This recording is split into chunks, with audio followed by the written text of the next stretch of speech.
What is going on, guys? It is another Monday night. I am the Solomonster. Tonight, Raw was at Madison Square Garden, my neck of the woods. And tonight was the first time where it really felt like the WrestleMania card has finally come together. We got a whole bunch of match announcements tonight, so it was a very newsworthy show. But it was another night where Roman Reigns and CM Punk closed us out at the very end.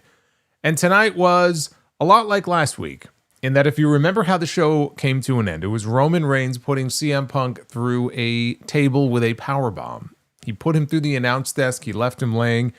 Tonight, it was the opposite. They flipped the script. It was CM Punk putting Roman Reigns through the announce desk and leaving him laying. Not exactly a creative way to follow up on last week's show. I wouldn't say it was exactly from the brilliant minds of WWE creative, something outside the box, but it got the job done because the intent here was for Punk to get his revenge and for Punk to come out there and look unhinged, which is how he came off. Punk came out there looking like a crazy man. Punk actually said a few things after he powerbombed Roman Reigns through the announce desk. I did enjoy him looking out at the audience and screaming, "Who's fucking old now?" And they had to censor him. And then kneeling down beside Roman Reigns and singing the Roman Reigns song. Roman Reigns. I fucking hate that song. But he was singing to Roman. He was mocking Roman Reigns. And Corey Graves talked about the look in his eyes. Michael Cole was talking about the look in CM Punk's eyes. No Usos, no other Samoan family dynasty members. It was just the two of them. It was a very basic segment. And now, Roman is not even on the show next week. We don't see him again now until the final Raw before WrestleMania. I presume we'll have a contract signing. We had one for Cody Rhodes and Randy Orton. Why wouldn't we have one for the other main event? We get one more chance for these two to basically just cut their final promo on one another before we get to the main event, I presume, of night 2 at WrestleMania. One more.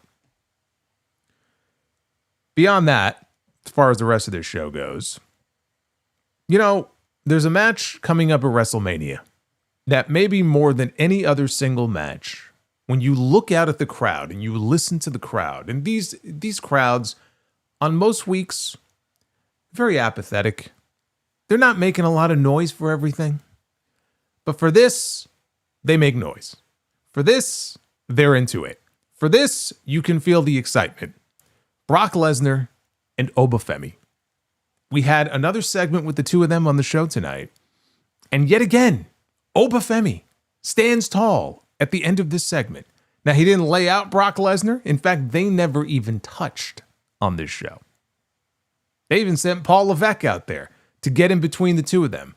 The fans didn't like that very much, but they did not want these two men to make contact. Not until we get to WrestleMania. Whether or not it's going to happen that way, I don't know, because I believe Brock is actually going to be on the show every week between now and Mania. I'm pretty sure he's around more than Roman is.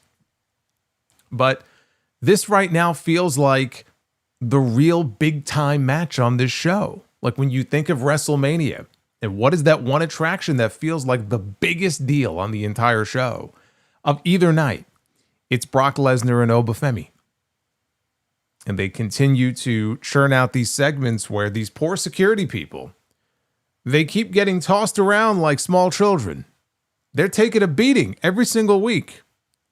But I like what they've done so far with these two tonight. More of the same. In fact, Brock was out there. He was dressed for combat. They made it look like Brock was going to go out and have a match, which, of course, when you really stop and think about it, Brock wrestling a match on TV, I'd be giving you a fucking break. But anyway, I like what they did with those two. That, to me, feels like a big-time main event caliber WrestleMania match right now. We have new tag team champions. The Vision. Austin Theory and Logan Paul, they now have tag team championship gold. Took it away from the Usos tonight. And then speaking of night, there's LA Knight. It looks like LA Knight may have found himself an opponent for WrestleMania. And it is not the opponent that many of the LA Knight fans out there, I'm sure, were hoping or expecting. But if he's going to have a match at WrestleMania, which is not even official yet, but if he's going to have a match at WrestleMania, it looks like we just found out what it is. We'll talk about that.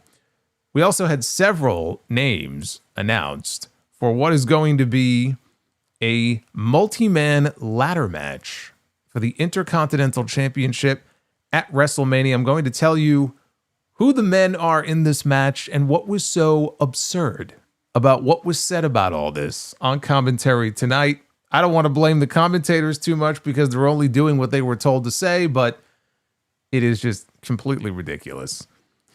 But the bigger story here is this. I just mentioned Roman and Punk, and I mentioned Brock and Oba, all of these different people. You know who I haven't mentioned much of over the last few weeks outside of my various complaints and pointing out the fact that he hasn't been on the fucking show? Gunther. Last time we saw Gunther on this show, he beat Dragon Lee. They had this great match. This is the very first Raw of March, very beginning of the month. We have not seen Gunther since. But for a fleeting mention of him in CM Punk's promo at the end of the show last week, he hadn't even been mentioned. And there's been all this talk about Rey Mysterio. He was probably going to be Gunther's opponent, but he had the fractured ribs, and would he be cleared in time? Are they still going to do Rey Mysterio and Gunther at WrestleMania? The answer is no. Gunther was back on the show tonight. Finally, he lives. I feel like Jason, what was it, part 6, right? Jason lives. He rises from the grave with the lightning strike. And then he just goes around killing people. That's what I want to see Gunther do. That's kind of what he did tonight. But he showed up, if you're wondering what his role was on the show, it was to attack Seth Rollins when Rollins was about to curb stomp Paul Heyman yet again. He attacked Rollins, he choked him out, he pointed up at the WrestleMania sign, and Adam Pearce made it official later in the show. It will be Seth Rollins and Gunther one-on-one at WrestleMania. We'll get into the segment. I'll get more into my thoughts on all this. Top line. Here's the thing I'll say about this for now. A lot of us were wondering, is Gunther even going to be on the WrestleMania card? Are they going to even announce what he is doing in advance of WrestleMania? Because we just got the announcement today that John Cena is coming back. John Cena is going to be the host of WrestleMania this year. Mainly because they have more tickets that they are trying to sell. That's why we're first getting this announcement 3 weeks before WrestleMania. But he is going to be on the show. And I hear that announcement earlier today, and I'm just thinking to myself, we are facing the prospect that John Cena, the man who was retired by Gunther in December, is going to have a role on the WrestleMania show, and Gunther, as of now, does not. And it's just like, the more I thought about it, I said, this is just lunacy. I don't mean JCW lunacy. It's just lunacy in general. Tonight has to be the night. Madison Square Garden, New York City. We need to see this man back on the show and get some sense of what he is going to be doing at WrestleMania. Otherwise, my fear was that he would be in a segment with John Cena. It would be something along those lines. At least now he has a match. He has a defined match. He has an opponent. Now the question is, what is the explanation going to be? We didn't get that tonight. We didn't need that tonight. There's time for that next week. On the surface, it doesn't make a lot of sense. Gunther has had no interaction with Seth Rollins. Gunther and Seth Rollins have never even wrestled each other. I remember they teased the match at one point. There was some in-ring segment between the two of them. But that is not a match that we have seen so far. So it's actually a fresh match. But what's the story? What's the rationale behind it?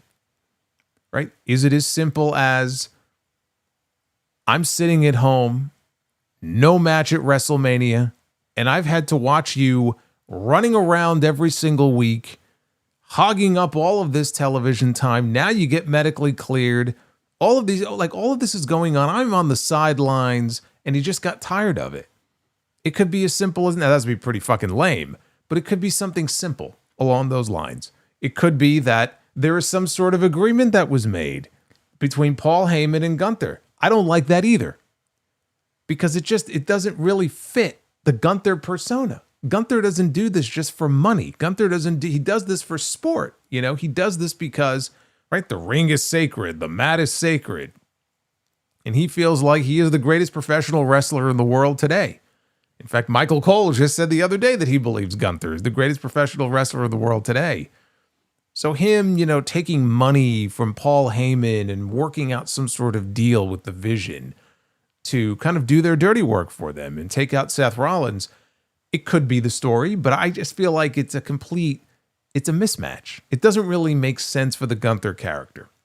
So I'm very curious how they explain this on the show next week, because we have to get some sort of explanation. For the time being, though, I'm very happy that we finally have him back on the show and that they have something for him to do at WrestleMania. I know it feels underwhelming. Of course it feels underwhelming. It's a match that was made out of nowhere. Nowhere. These two men have no history together, and there was never any hint of anything. We are less than a month away from WrestleMania. But injuries have ravaged several of the matches that clearly they were planning on doing. Braun Breaker, one thing that is clear from this, Braun Breaker is either not medically cleared or they simply don't want to take a chance with him because the guy had hernia surgery. Emergency hernia surgery. That is major surgery. And I even said it at the time, like, oh, well, we'll see what happens if he can make it back in time. But if I'm WWE, I'm certainly not going to rush this guy back because that would be stupid. Right? I mean, you want to build around this guy as one of the building blocks of your future. You don't rush him back from an injury like that. If he's not medically cleared or if they're not sure that this is the right thing to be doing right now, you err on the side of caution. You keep him out of the ring. Clearly, he's not ready to come back yet. Rey Mysterio, clearly not ready to come back yet. So this was their plan B or plan C, right? I mean, they were in a position where we have to come up with something to do here. What can we come up with these two guys to do on this show? We need something for Rollins and we need something for Gunther. And we certainly can't leave them off the show. And we're not going to stick them in a multi-man match, or we're not going to put them in a segment with, fucking Tom Brady. So we need to figure out, what are we going to do with these two men? Well, why don't we just match them up together? Because they can go out there and they can at least have a really good wrestling match. And then we'll try to construct some sort of story around it. It's not the ideal situation. It's not the match that I wanted for either man at WrestleMania. I wish they would have gone in different directions, and they would have. But again, injuries happen. They got bit by the injury bug, and this is where we are. I'm just happy that he's finally back on the show. And now let's see what the explanation is. Let's wait and see how they explain this next week. But at least now we know what these two men are doing on the card. Bálor and Dominic, we kind of saw that we were going to be getting that. It's official now. Finn Bálor, Dominic Mysterio, they will have a match at WrestleMania. And we are going to have a fatal four-way for the women's tag team titles. So there's directions that seem pretty clear, but we're not official yet. They made a whole bunch of matches official. We still don't know what matches are happening on which night, which really isn't even relevant at this point. We're still 3 weeks away. Usually I think they wait until the week of. I don't even think they're going to know. I don't think they know beyond the main events what matches they want on which night. So there's still time to find out about that. But as I mentioned, John Cena will be the host of WrestleMania. He recorded a little video earlier today, so they replayed that on the show tonight. Look, it was a better show than SmackDown on Friday. I wouldn't say it was like a great Raw, but you know what? It wasn't a bad show. It wasn't a bad show. I'm still hungover from that show on Friday where I was appalled by what I saw. One of the worst shows all year. It would have been hard, I think, to do a show from Madison Square Garden tonight. This is like home base for them. And have a show that was worse than the one they gave us on Friday. I'm actually kind of shuddering now at the idea of, well, what is SmackDown going to look like at the end of this week? I don't know what to expect anymore. But I didn't think this was a bad show tonight. We'll talk about it. This is your Raw on Netflix review. It is Monday night, March 30th, 2026. I am the Solomonster. Thank you guys for hanging out with me on another Monday night. Here we are again. Like and subscribe. Super chats are open. I will be reading your messages a little bit later on. You'll see them popping up on screen if and when they come in. And we do a little thing here with the wheel. I'm going to see what our likes goal is. For our Be the Booker segment, this will be the minimum number of likes that we need. Hey, Senpai, what's going on? Let's find out here. 350. What was it on Friday? It was like 700, I think. All right, well, we're already at 290, so 350 should be a gimme. And then we have the bonus goal, the super chat goal going on in the chat.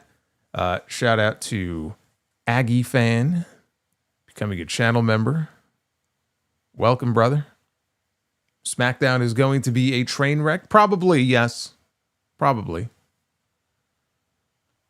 Speaking of SmackDown, they brought some SmackDown to Monday Night Raw tonight because the show opened with the WWE Champion, SmackDown's own Cody Rhodes.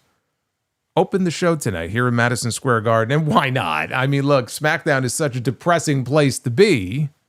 I've talked about how many different people look depressed on that show. If I were on the show, I would flee to Raw as well. I would emigrate from SmackDown to Monday Night Raw. I would cross the border from SmackDown to Raw. Start a brand new life in a much happier place. The land of opportunity, Monday Night Raw. Of course, Cody Rhodes doesn't need the land of opportunity. Cody Rhodes is the golden boy.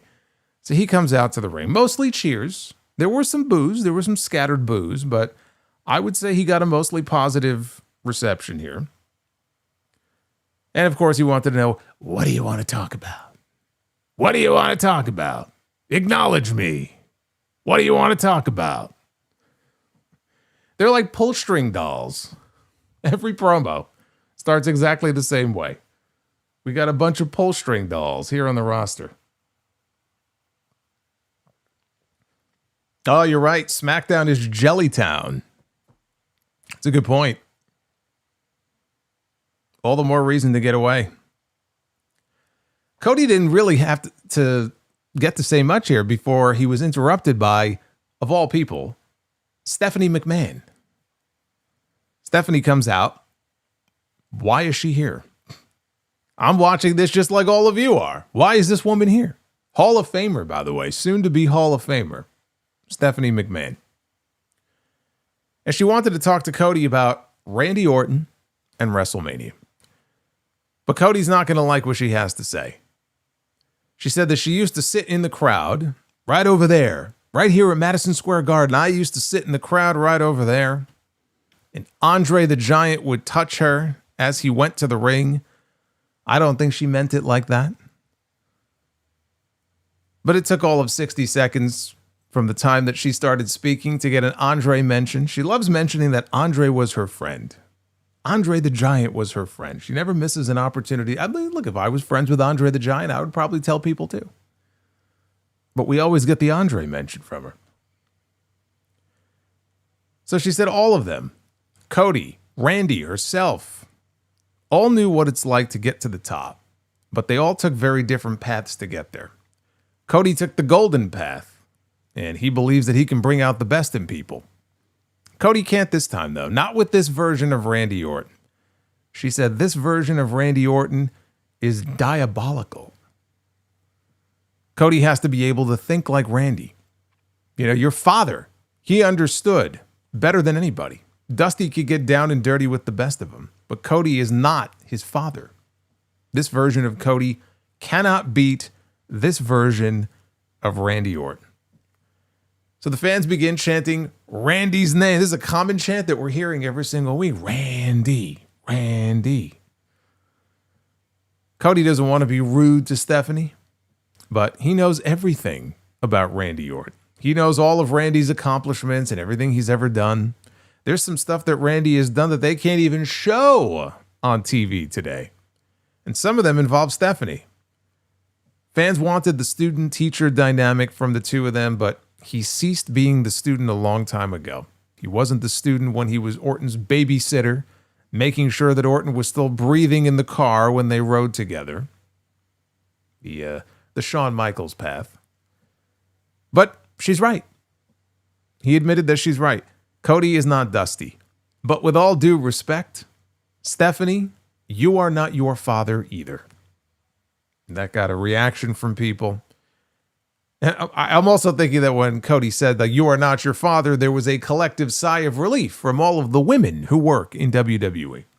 If not, there should be. So Stephanie, at that point, she slapped Cody. This is her thing. We got the trademark Stephanie McMahon slap. Not her best slap. We've seen this woman slap people across the face before where it sounds like a gunshot going off. She held back. I mean, look, Cody is the golden boy.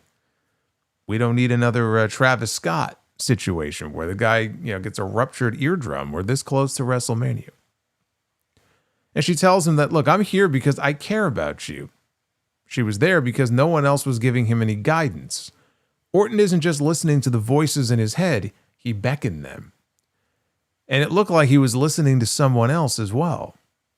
Until Cody learned to think like Randy, you will lose the WWE Championship at WrestleMania. So Cody, well, first of all, Stephanie went to go leave. Cody grabbed her by the arm and stopped her. And he says, I got 2 words for you. Thank you. And then Cody left to a mixed reaction, a lot more mixed than it was when he initially came out. And the announcers talked about how this was some tough love from Stephanie McMahon. I'm just wondering, is it? Is it tough love? Or is Stephanie McMahon the one that Randy Orton has been chatting up on the phone? Or would that be a little too obvious? That was my main thought coming out of this segment. Why else would Stephanie McMahon be here? I know Stephanie and Randy Orton have history, and Randy Orton has dropped her before with an RKO. Like, I get that. And I get what they were going for here. But why her? Like, of all the people that have been assaulted by Randy Orton over the years who could have walked out here, why Stephanie? I don't know. Makes you wonder. We still have to find out who he's been on the phone with. And look, I don't think it was such a crazy idea. The people who have been saying, well, maybe he's not on the phone with anybody. Maybe Randy Orton has been on the phone with himself because he's hearing the voices in his head. And I might have subscribed to that. That would have been fucking lame. I might have subscribed to that until Friday, when in his promo, he made it very clear that it was a voice, the one voice he said outside of his own head that he was listening to. So we know it's an actual human being. But we still haven't solved the mystery. We haven't cracked the code of who he's been on the phone with. Maybe we got our answer tonight. It's definitely possible. Backstage, we see IYO SKY. He's back again. He's asking Adam Pearce, where is Danhausen? So Danhausen appears. And Speed is asking to be uncursed because it's just been one shitstorm after another for him all week long. He's missing flights. All of these terrible things are happening to him. Please take the curse off. And Danhausen has a list of all these crazy demands. He wants $1 billion and he wants his own camera boy. And Speed says no. So Pierce tries to cheer up Speed. He tells him, look, we got a front row seat for you for the tag team championship match, which is coming up next. And then LA Knight shows up. And we find out that LA Knight is going to be the guest commentator for the match. They found a role for him here as we head down the road to WrestleMania. He's the special guest commentator. Soon he'll be the special guest timekeeper.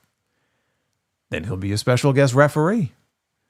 Maybe he could be a janitor the way that AJ Styles was that one time on Raw. There's any number of roles that LA Knight could have on their show.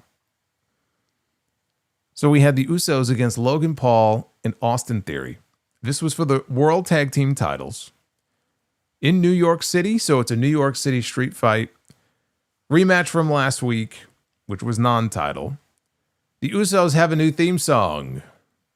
Now it's just us, Us. It's not just me, Us. It's us. Look, it beats them both coming out to Jey Uso's theme. At least now they have one that they can share. Maybe they went a minute before they went to a commercial break, and we had 6 of them. 1, 2, 3, 4, 5, 6. 6 ads. I feel like we missed more than half the match. But anyway, this was your typical WWE weapons match. Not a particularly good one. I thought it was actually pretty lame. Usos placed a trash can over Logan's head, started hitting him with kendo stick shots. Then they gave Theory a double superplex from the middle rope through a table that they had set up in the ring. So outside the ring, Logan walks over to this woman in the front row that we are told is Logan Paul's mom. So she's to blame. So he goes over to his mom and she hands him a pair of brass knuckles. IYO Speed is sitting in the crowd right next to Logan's mom. And it looks like he's trying to like talk Logan out of doing this. No, come on, don't do it. So LA Knight goes over to go after Logan. And Logan grabs onto Speed, who ends up being dragged over the barricade. And now he's in the ringside area here. So one thing I forgot to mention is at the beginning of this, when LA Knight made his entrance, I mean, poor LA Knight. You know, I talked about what happened last week. LA Knight did a run-in last week during the previous tag team match between these two teams. And he came out from the crowd. Now, I don't know how many of you, I'm sure some of you at least have seen the video clip of what happened last week. It was a fan shot video from their phone. LA Knight comes running through the crowd and he jumps over the barricade, but he slipped. Like in midair, somehow he slipped. And just the way that he went flying over the barricade and then vanished as he splatted on the ground, it was the funniest fucking thing I've seen all year. Like, it was hilarious. I feel bad for the guy, but it was fucking hilarious. So this week, he comes out, and you know how he does this thing where he gets up on the apron, and then he'll get up on the ropes, and he'll do his little pose. He goes up to sit on the ropes, and he slipped, and he almost fell backwards. Thank God for this guy. He was able to hold on and kind of pull himself back up before that would have been it. Like that's it. Career over. If he would have fallen and gone all the way down to the ground, assuming he didn't hurt himself, I don't see how he could show his face in public again after that. But here's the thing. If you go back and you watch when he slipped and it looked like he was starting to fall backwards, of all the people, you talk about the pot calling the kettle black, of all the people to literally point and mock him and make fun of him and laugh at him, Jey Uso are you fucking kidding me? Jey Uso is pointing at him going, "Oh, you botched. LA botch." Really? It has not been a good month for LA Knight. Going back to the botch inside the Elimination Chamber, him having his little Bursa sack issue, which is why he hasn't worked a match in over a month. Last week's pratfall tonight. It's been a rough go for LA Knight. And it might be a rougher go very soon, as we'll get to here. So anyway, IYO Speed looks down, and the brass knucks are laying on the ground. So he picks them up, and he puts them on his hand. LA Knight, having thrown Logan Paul into the ring post, comes walking back in the direction of IYO Speed. Speed's got his back turned. So when Knight comes up to him, he doesn't know who it is. And when he turns around, he blasts him right in the head with the knucks. Knocks down LA Knight. And he plays it like, oh, it was an accident. He didn't mean to do that. So Jay, meanwhile, in the ring, gives Austin Theory a shitty spear. And he goes to the top. Jimmy, meanwhile, was going to go out for a dive onto Logan, who was back to his feet. Logan has the knucks again now. So when Jimmy tries to go out for a dive, he gets blasted right in the face with the knucks, and Jimmy is out. Jay sees this. He climbs down from the top. He chooses to dive off the apron onto Logan, but that allows Austin Theory in the ring to cover an unconscious Jimmy Uso and pin him to win the World Tag Team titles. And that is how the Vision wins the championships. So a few things here. First, I'm not surprised that they changed the titles. I was expecting them to change them last week.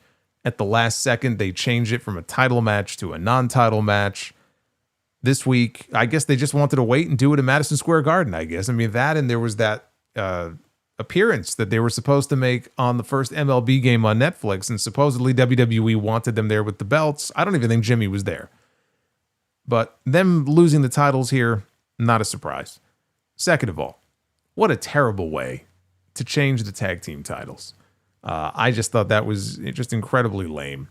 And number 3, I think we just found out who LA Knight, if anyone, is wrestling at WrestleMania.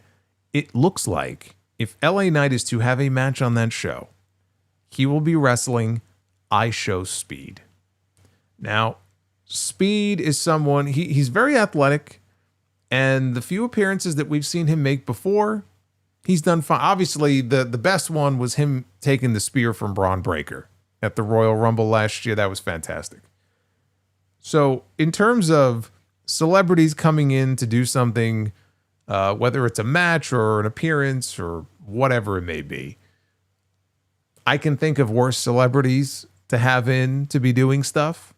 But the idea that LA Knight's only way into WrestleMania at this point looks to be a match with a social media influencer, with a YouTuber, is pretty fucking sad. It's sad.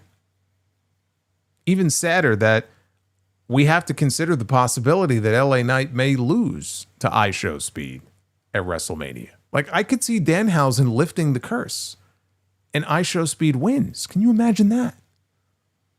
What would the LA Knight fans out there, what would they do? How would they react if LA Knight went to WrestleMania and lost to IYO Speed? I don't know. It wouldn't be pretty. I know that. But that's what it looks to be right now. If he's going to wrestle on that show, and again, he had the, the Bursa sack on his elbow, and then he tweeted out like, "That's not going to stop me from being at WrestleMania." So let's assume he's going to be healthy, and his health will not be an issue. Then there's your match. On SmackDown we have Jelly Roll, and on Raw we have IYO Speed.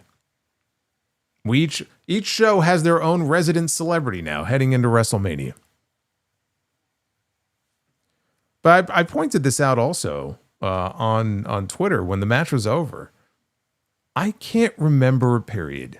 And I know, like, in the Attitude Era, the championships, mainly the world title, back in 99, was like a hot potato between Rock and Mankind. It must have changed hands at least 3 times before they even got to WrestleMania.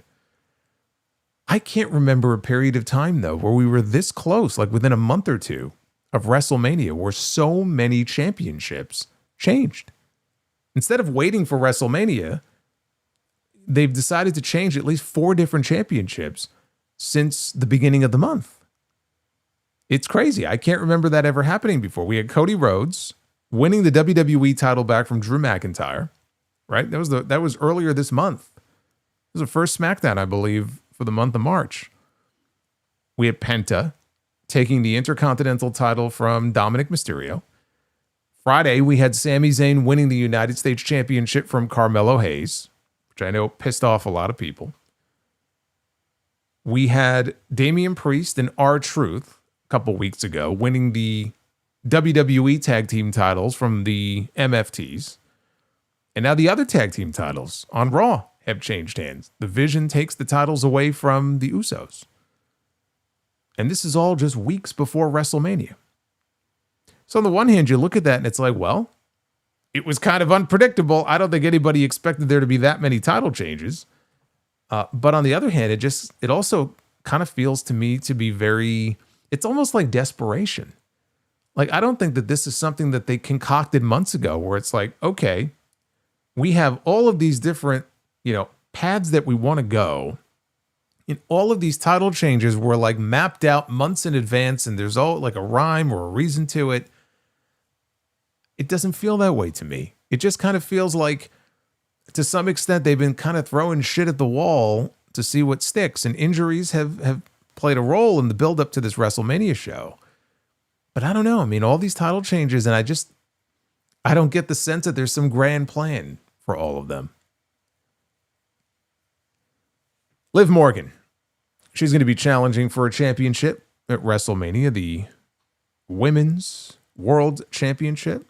Shockingly, has not changed hands yet. It did change hands actually before WrestleMania last year. but not yet this year. So she came to the ring by herself to cut a short promo talking about Stephanie Vicaire. She says, "You're done for, bitch." She said that takes offense to Stephanie attacking her family, referring to the Judgment Day, referring to Dominic. Stephanie has no family, and all she can do is sneak attack. Her mother taught her, Liv's mother that is, taught her never to let anyone get the best of you. As for Stephanie's mother, and then she said in Spanish, "Your mother is trash, bitch." That wasn't very nice. So those words brought out Stephanie, and Vicaire just starts kicking her ass. She goes outside the ring. She grabs a steel chair, and she's going to bring the chair into the ring, only for Roxanne Perez to return. And she attacks Stephanie from behind. We have not seen Roxanne in many months. She had surgery, and it was a little questionable whether or not she would make it back in time. I mean, I don't even know if it matters because I don't see her having a match on that show. But it was good to see her back. It's good to see her back and healthy again and medically cleared. And so Liv had a little backup here. No Raquel. Raquel was in a match later on. A little weird that she didn't show up here. But this was all just to set up the return of Roxanne. We go backstage. IYO SKY is talking to Logan Paul and Austin Theory, who are celebrating their tag team championship win. And Speed is trying to explain to them, like, guys, I didn't mean to do that. I didn't mean to get involved. And this man was having regrets. So Paul Heyman shows up and he tells Speed not to worry. You're in good hands. And the new champions, they'll protect you. So he tells Logan and Theory, take Speed, go out to dinner. Go to a steakhouse or whatever. Just take him, celebrate, go out, have a meal, enjoy the evening. And as they all leave, Heyman, mutters to himself, man, the Usos are going to kill this guy. So then Adam Pearce shows up. And Pearce wants to know if Heyman had checked his email. He wanted to know if Paul Heyman had checked his Hotmail address. Because Paul Heyman probably has a Hotmail. Hotmail or AOL. Either one. Does anybody in here still have a Hotmail email address?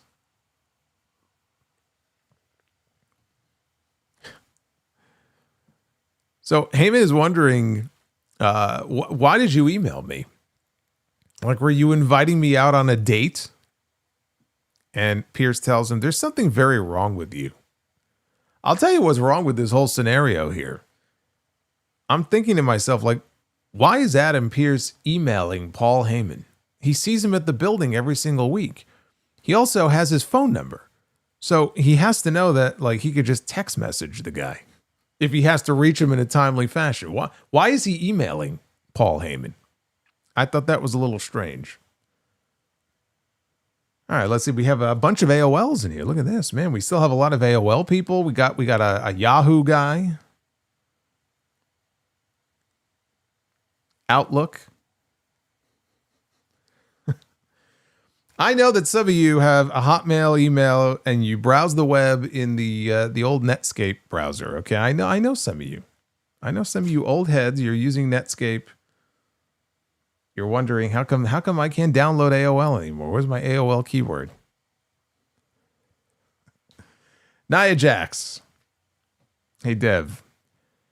Hey Dev, welcome to the channel. It's 1994, brother. Enjoy your stay. Nia Jax Lash Legend against Bayley and Lyra Valkyria. Women's Tag Team Championships on the line. Gee, I wonder what's going to happen here in this match. So we see clips from SmackDown where the Bella Twins got the win over Charlotte and Alexa. Then Lash and Nia, they basically started kicking their asses until Bayley and Lyra made the save. And that leads to where we are tonight. Bayley and Lyra getting a shot at the titles. Michael Cole said that this was the first time since 1987 between the Glamour Girls and the Jumping Bomb Angels that a set of women's tag team titles were being defended inside Madison Square Garden. Love the Jumping Bomb Angels. It's weird to go back and when you see some of the old matches, like even Royal Rumble 88, you go back and watch some of those old Jumping Bomb Angels matches in WWE, it was unlike anything that you were going to see on television at that time. It was like they were not even 10. I mean, dude, they were like 20 years ahead of their time.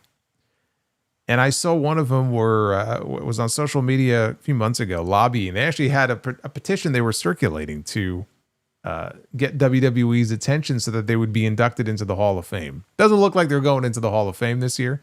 Usually doesn't work out that way when you lobby publicly for it. But they deserve to be in there at some point. Absolutely. Absolutely. They were way ahead of their time. At least in terms of this company. I mean, obviously, women's wrestling existed outside of WWE, but in this company, way ahead of their time. So Bayley took a hot tag late in the match, and she got a little run of offense before she got stopped. Nia set up for the Annihilator. Bayley, though, got underneath her, had Nia on her shoulders, took a few steps with her, and then powerbombed her. So here come the Bella twins. Now, last week, Nikki Bella got hurt on SmackDown. She was limping. It looked like maybe she sprained her ankle. Hopefully, that's all it was. Turns out that's exactly what happened. She sprained her ankle. I believe it was earlier today. She said that she expects to be back within 7 to 10 days. And she was spotted in a walking boot earlier. She came out here. There was no sign of any walking boot. So they start walking down the aisle. Charlotte and Alexa Bliss, they're bringing it up the rear. They're walking behind these two. Now they're coming down to the ring. And all four women, they get into an argument. Lyra Valkyria then goes outside the ring to confront them in the middle of this championship match. I don't know what she was thinking, but she goes out there to confront them. So Nia throws her into Charlotte and Alexa. Lash Legend took out the Bellas. This all led to Charlotte and Alexa running into the ring to cause the unbelievably lame disqualification. Predictable, but fucking lame disqualification. So Nia and Lash, they retain their tag team titles. I have to say, this women's tag team title stuff they've done on both shows, but especially SmackDown, over the last few weeks is hot garbage. Hot garbage. I can't get into any of this. And I like some of the women who were involved here. All of this women's tag team title shit, though, has been just fucking terrible. But at least now we got the official announcement. It will be a fatal four-way. So we don't have to wonder anymore. 5 teams, 6 teams. Nia and Lash, they're going to defend against Charlexa, the Bella Twins, and Bayley and Lyra. That match is now official for WrestleMania. I'm happy just because at least at WrestleMania we can end this once and for all. We've seen so many different combinations of these teams, and none of it has been terribly interesting. The matches have not been particularly good. It's just like, this is just not hitting. And unfortunately, to get to where we need it to be, we have seen all of these finishes in these, like the matches themselves are not great. The finishes that they have done for these matches just suck the life, suck the air out of these buildings. And these people just don't care about any of this. This has been some of the worst.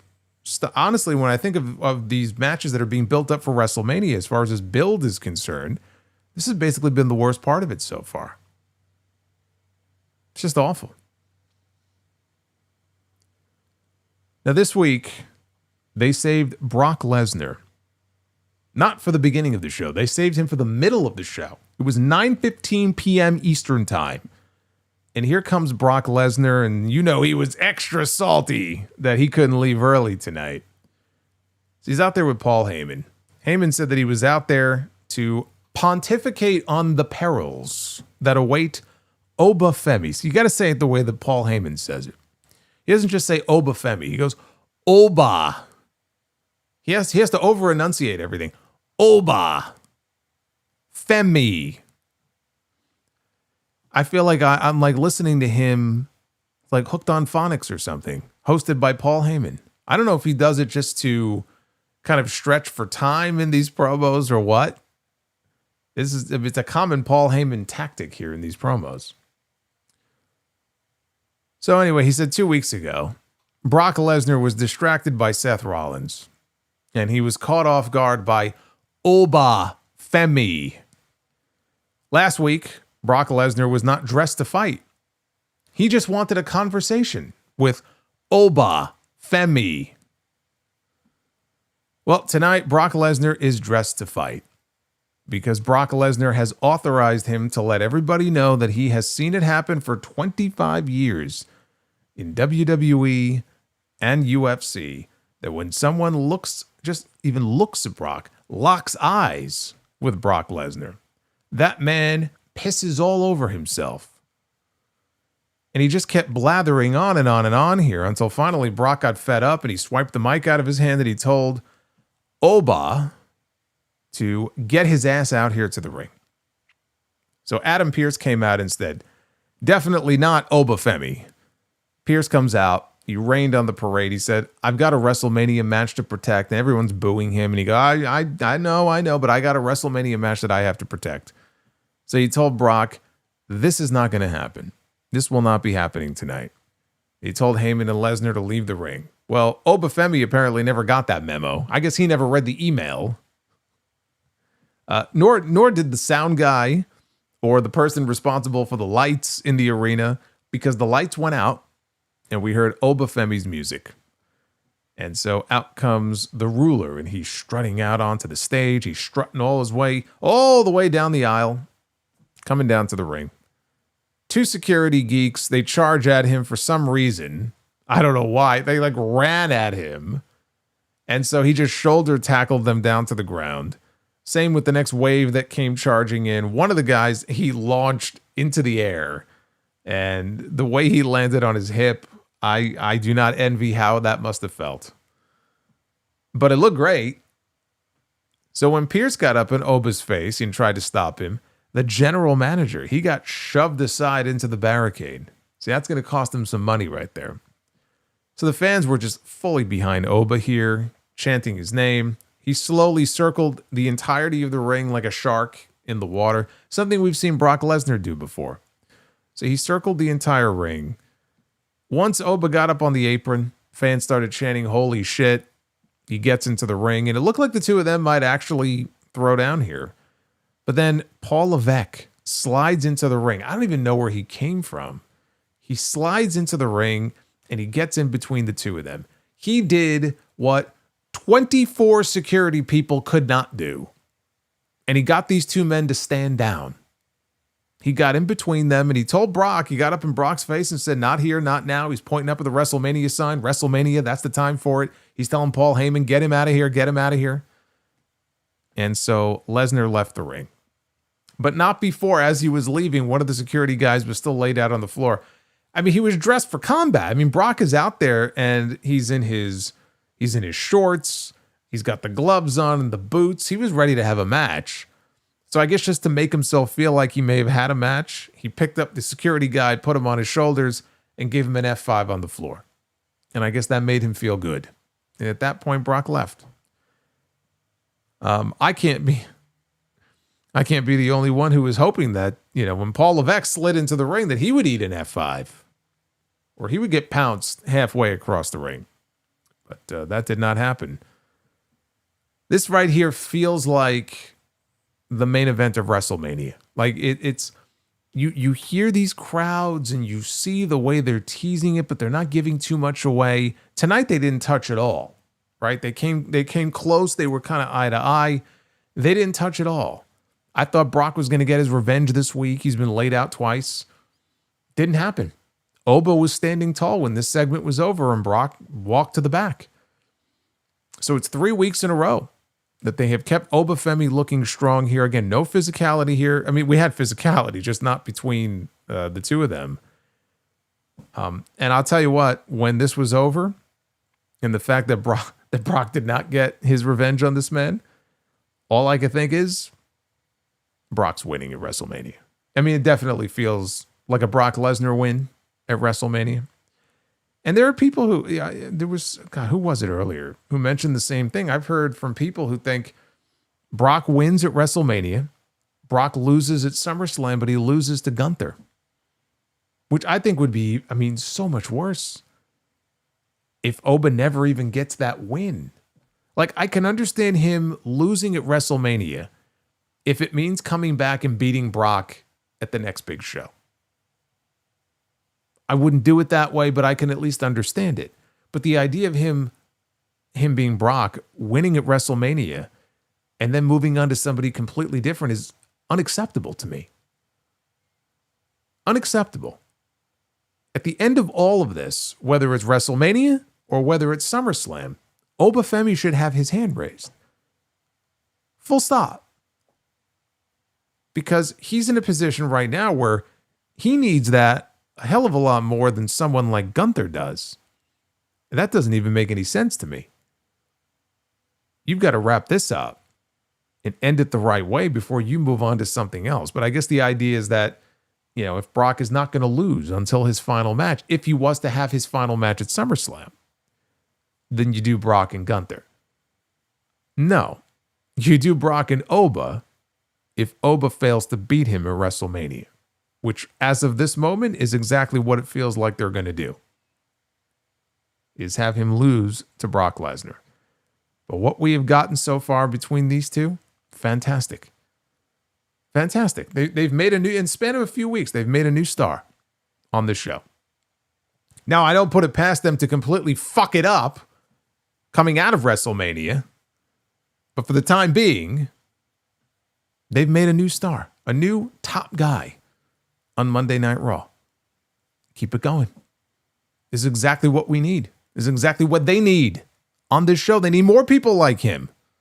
Not everybody can look like Oba Femi and strut like Oba Femi, but they need more people like him. New faces that are protected in ways that so many guys are not. They protect the top talents. Okay, you could understand why. That's why they're top talents. But because other people aren't extended, you know, that same protection. And there are people who, you know, you can point to who should have been and weren't. He's somebody who should be protected. He's somebody that you can build this brand around going forward. That win is going to mean a lot more to him than it would to someone like Gunther. So that's my answer to that. For the people who think that either that's what they're going to do or that's what they should do, I disagree. I disagree 100%. Now we got a pre-tape promo from Finn Bálor saying the Judgment Day was a family and they ran Raw for 4 years. He did some things that he wasn't proud of. The worst decision he ever made was thinking he could make a man out of Dominic Mysterio. So Finn was the one that Dom turned to. Finn is the one who stepped up to him, or for him. Dom lost the Intercontinental Championship not because of him. He lost it because he's a self-entitled jackass. And Finn said he's guilty of being the one to help create Dominic Mysterio. Now he'll be responsible for destroying him at WrestleMania. So there's your match. I think we all knew this was coming. Although a few months ago, it looked like it was going to be for the Intercontinental title, but it doesn't need the title. This is not about the title. This is not about the title. The Intercontinental Championship was one prop in the overall story of the Judgment Day, in the overall story of Finn Bálor and Dominic Mysterio. It doesn't need the title. Here's a match with actual story and history behind it. Even though it's cooled off quite a bit. I mean, you have to admit, this has cooled off a lot because they've dragged it out for so long. They have dragged it out for so long that it's hard now to get excited for something that just doesn't have the juice that it would have had if, let's say, they did it a year ago. Because, I mean, Dom's been in the Judgment Day for at least 2 years. I mean, I know he said the Judgment Day was a 4-year thing, but Dom's been in there for at least half that. And it's kind of surprising it took this long to get to this point, but at least we're finally getting the match. Penta defended his Intercontinental Championship on this show. He extended an open challenge over the weekend. Who wants to accept it? It was accepted by Kofi Kingston. So we got a title match here. You know, I was there in Madison Square Garden when Kofi did the big boom drop spot to Randy Orton. I was there that night. People were going nuts for Kofi. And to think that was 17 years ago. And to think that there are people now who are clamoring. We hear this every week. 2009 Randy Orton. 2009 Randy Orton. That was 2009. It was 17 years ago. People like, oh man, 2009 Randy Orton is coming back. Kofi Kingston's like, how come I can't get 2009 Kofi Kingston? How come I can't get 2019 Kofi Kingston? That Kofi Kingston doesn't exist anymore. Grayson Waller was in Kofi's corner, and he tried to interfere on his behalf. Kofi, though, called him off, and he was admonishing him for doing so. I got to do this on my own. And Waller's like, okay. So he backed off. Penta caught Kofi on a truss dive outside the ring and then back suplexed him onto and basically bounced him off of the announce desk. Waller bent down over Kofi for a little conversation when Penta came flying in for the Mexican Destroyer on the floor. Waller, he was like, you ain't getting my neck on the floor. Not the best looking Mexican Destroyer. I wouldn't want somebody spiking me on my head on the floor either. I don't blame him. Kofi is a different story, though. Talk about it as we go along here. Penta back in the ring. Came off the top. Kofi caught him with a trouble in paradise out of midair, only for a 2 count. So Kofi tried for a superplex. He got dropped, though, and that led to a Mexican Destroyer for the win. And as terrible as that Destroyer looked on Waller outside on the floor, the way that Kofi sold this, brilliant. It looked fucking great. This was one of the best sells I've seen yet, honestly, since Penta came to WWE for the Destroyer. So, solid stuff here in this match. When it was over, Jackie Redmond got in the ring, and Penta had some promo time. She congratulated him on his win. She asked him what's potentially in store for you and the championship at WrestleMania. And Penta promised pain for anyone in his way and said that he will defend the championship at WrestleMania, but he motioned up to the heavens. You're going to have to climb for it. Because at WrestleMania, it is going to be a ladder match. And of course, everyone cheered because they loved the idea of a multi-man ladder match at WrestleMania. Gets people excited. So now we know that the IC title will be defended, and we know that there are going to be several different challengers. Who are these challengers going to be, you ask? Well, I'm glad you asked the question. I'm going to tell you. Here are the participants in the ladder match at WrestleMania. Penta, obviously, duh. Dragon Lee, which makes sense because Penta had just told him a few weeks ago, you want a rematch? You got, and they had a great match a few weeks ago. You want a rematch? You got one. So Dragon Lee is in there. Javon Evans, Rusev, and JD McDonough. Now, they actually had Michael Cole on commentary as they were introducing all of the names that were in the graphic, all the faces in the graphic. They had Michael Cole on commentary claim these men qualified to be in this match on main event. This is what they said. Blatantly lying to us. There were no qualifiers on main event, but they want you to believe that there were. That's about as real as Pat Patterson winning the Intercontinental title in a tournament in Rio de Janeiro. Maybe these men wrestled in Rio to qualify for this, but they didn't get any footage of it, and you never will see it because it didn't exist. I had to go look up when the last time Rusev even wrestled was. I remember the match he had with Oba Femi a few weeks ago. You know, they had that quick little 3-minute match, on Raw. Before that, his last win came on main event. That is true. It was against Joaquin Wilde on Groundhog Day. So I guess maybe at that time, we're supposed to believe that that was a qualifying match for a match they would have had no idea was even happening. But that's you'd have to go back to that to find the last time. JD McDonough, I can't find a record of him even wrestling this year. I don't think he's had a single match this year. Where are these qualifying matches that they are talking about? I would love to know. I'm not going to start watching main event to find out, but I was just like, how stupid do they think we are? You didn't even have to say it. That's the thing I don't understand. You didn't even have to say it. Just put the graphic on screen and don't say anything. It's just so ridiculous. But I will also say Corey Graves, he mentioned after Cole, rattled off all of the participants, Corey said, thus far. These are the participants thus far. So it is entirely possible that they will add more names to this, and there aren't a whole lot of other names in the mid-card floating around right now on Monday Night Raw. The Americanos aren't doing anything as of right now, as of this moment. The Americanos are still unaccounted for at WrestleMania. Not a guarantee that they're going to be wrestling each other. If they don't, I could see them being shoehorned into this. And it goes from being, was it a 5-way? I think it's a 5-way now. And turning it into a 7-way. But look, Penta's going to be defending his title on the WrestleMania card. I'm glad they found something for him to do. You look at some of the names in that field. Penta, Dragon Lee, JD McDonough. Like, this has the potential to be a show-stealing type of match on that WrestleMania card. I don't hate the match. I just hate this bullshit explanation they came up with for how they decided on who was going to be participating in it. Vikingo is one of those names. Well, Vikingo is getting a title match.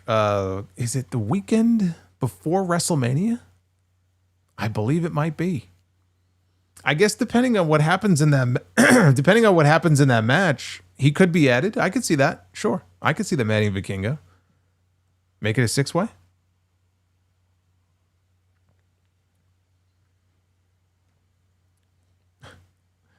So Paul Heyman, he ended up back in the ring, and he is name dropping Howard Finkel as he does his best Howard Finkel impersonation. And new World Tag Team Champions, he says, Logan Paul and Austin Theory.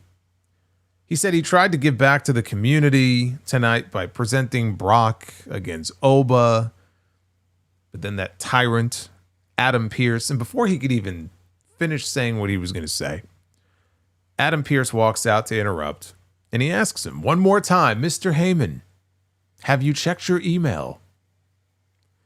Heyman said that there isn't anything that Pearce can tell him that he doesn't already know. And Pearce told him the Boston Police Department has dropped all charges against Seth Rollins, because if you remember last week, they arrested him. So all charges have been dropped. So you already knew that. And Heyman played it off like he knew, even though he clearly did not. This was the first time that he was hearing this news. But he said he wasn't worried. He says he's a native New Yorker, fears no man. He's the last manager standing from the 1980s, but he's also the last promoter standing from the 1990s.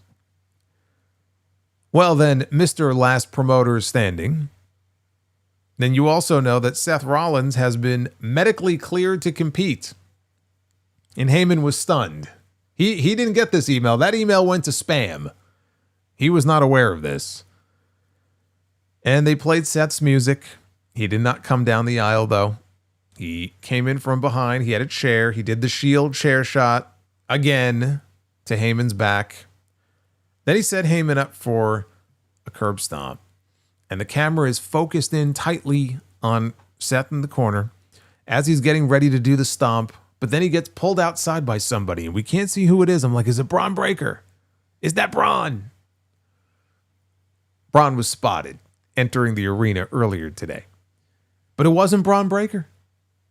It wasn't any of the masked ninjas. It was Gunther. He lives. Oh my God, Gunther is still employed. He is living and breathing.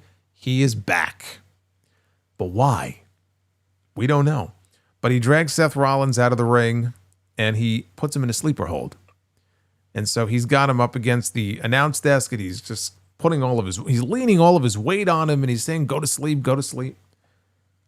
So Seth goes out and then he lifts Seth's head up and Gunther is pointing up at the WrestleMania sign. And he tells Seth, that's what's waiting for you. And I don't know how this even happened, but Gunther had blood like around his eye.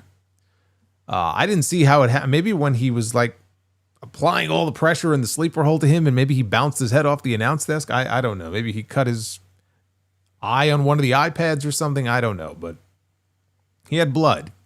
Not a lot. It looked kind of cool. It was just a little bit like around the eye, the eyebrow. And Gunther at that point left. We didn't get any sort of explanation. They're going to leave that for another week. So there's a lot to unpack here in terms of what happened here in this segment. The main thing is Seth Rollins has been medically cleared. And I know that that was something they were optimistic about. They were expecting it. They were hoping for it. Nothing is ever a guarantee.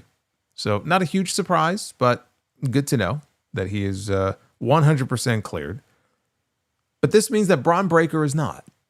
Because if Braun Breaker was medically cleared, the match at WrestleMania would be Seth Rollins against Braun Breaker. That's the story.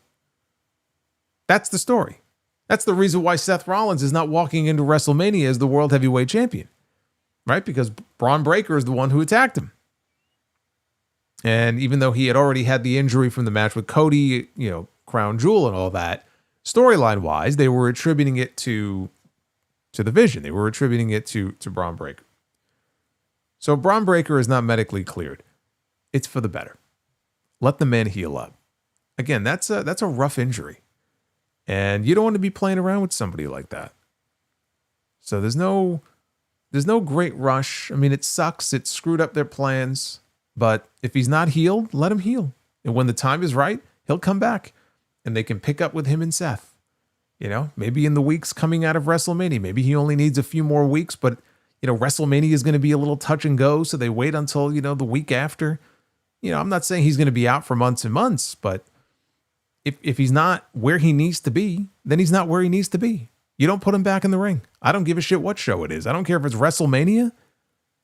I don't care if it's WrestleFest. I don't care what it is. So Braun Breaker is going to be out for a little while longer. But Gunther is back. After nearly a month, back on TV. WrestleMania match now confirmed. They made it official later on in the show. Adam Pearce did. It will be Seth Rollins one-on-one with Gunther. The explanation for it, I don't think that there are, you know, a lot of options here. There's a few basic explanations. The most basic one, and I don't think this is what this is that Gunther has joined the Vision. Gunther has not joined the Vision. Gunther does not need the Vision. But they could say that he was recruited by Paul Heyman and he's the newest member of the Vision. Let's throw that out the window. I don't think that's what that's going to be. I honestly don't think that this has anything to do with the Vision. I really don't. There was no interaction at all between Gunther and Paul Heyman. You know, he didn't go to check on Paul. He didn't take Paul with him and drape his arm over his neck and, you know, walk him to the back. He didn't come out before Seth had the chance to put that chair in Heyman's back. I mean, he did save him from the stomp. I'm not convinced this has anything to do with any sort of relationship or partnership or friendship or anything with Gunther and Paul Heyman or any member of the Vision. This feels to me like something Gunther may have done on his own.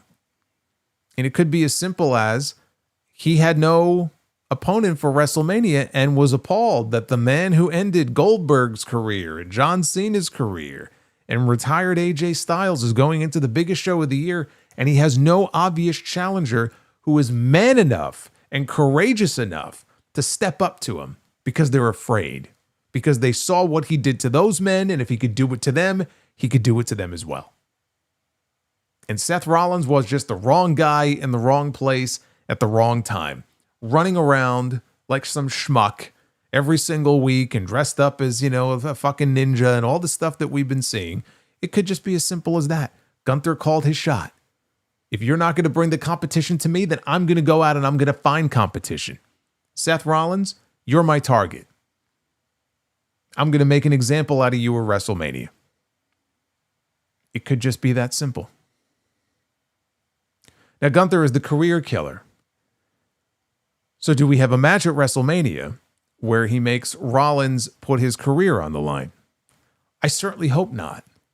I think that would be very, very dumb, because there isn't anybody in the world, there isn't anybody on planet Earth who's going to be watching this show who is going to buy into the idea that Seth Rollins is going to lose a career-ending match to Gunther.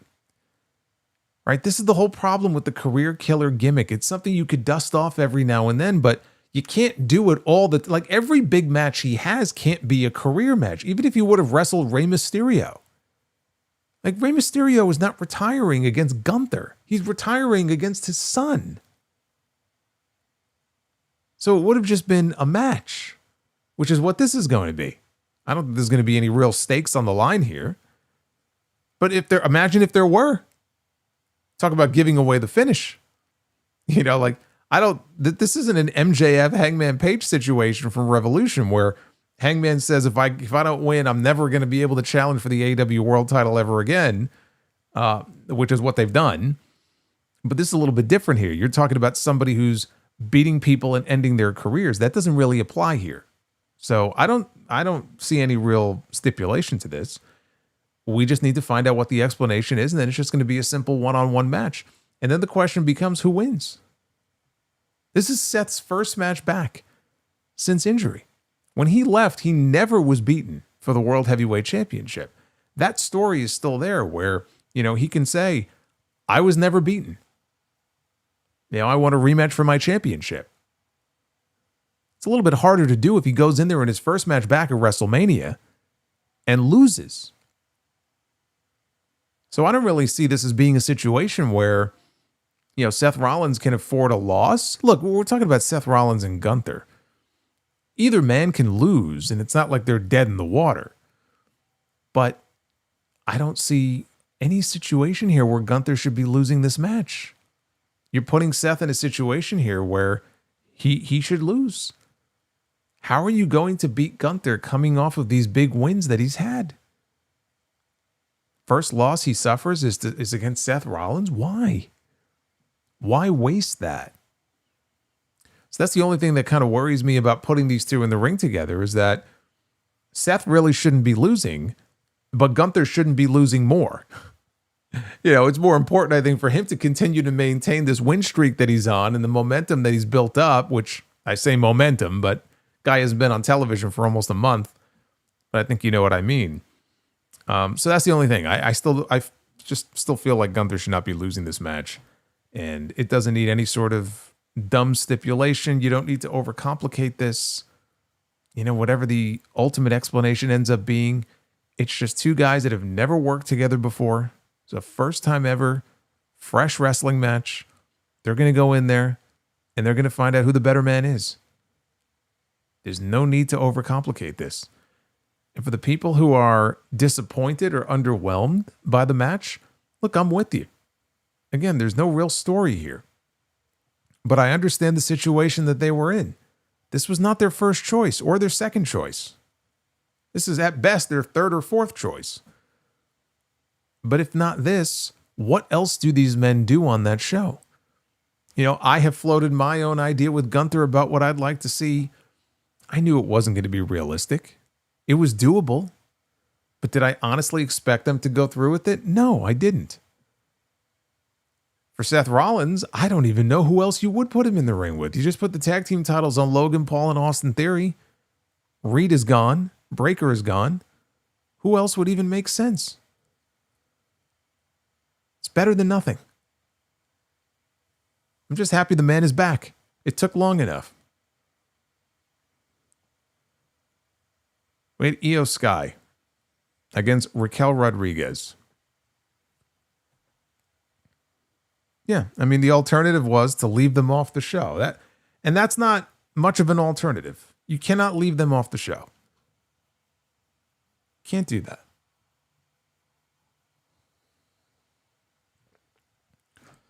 Neither woman here got an entrance. They came back from break, went right into the match. Asuka and Kairi, they ran out in the middle of the match. Asuka is yelling at Kairi, and she wants her to get involved. So Kairi ends up getting up on the apron. IYO goes over to confront her. Raquel sees all of this, and she comes in with a big boot. IYO moves out of the way, and Raquel ends up booting Kairi off the apron to the floor. So Io took out Raquel, and then she sees the situation outside, and Asuka's yelling at Kairi. And so she decides to take Asuka out with her crazy suicide dive. As Io was diving out of the ring, her feet hit the top rope. And this is always something I just sort of, I kind of look away sometimes, because there have been dives where people just won't exit the ring either fast enough, or again, their feet touch the top rope. And so the momentum they've built up as they go flying out of the ring stalls, and they go straight down. And that's what happened here with Io. She took a header and brained herself on the floor outside. Barely even touched Asuka. I want to say she got her hands kind of underneath her head to cushion the fall a little bit, but not much.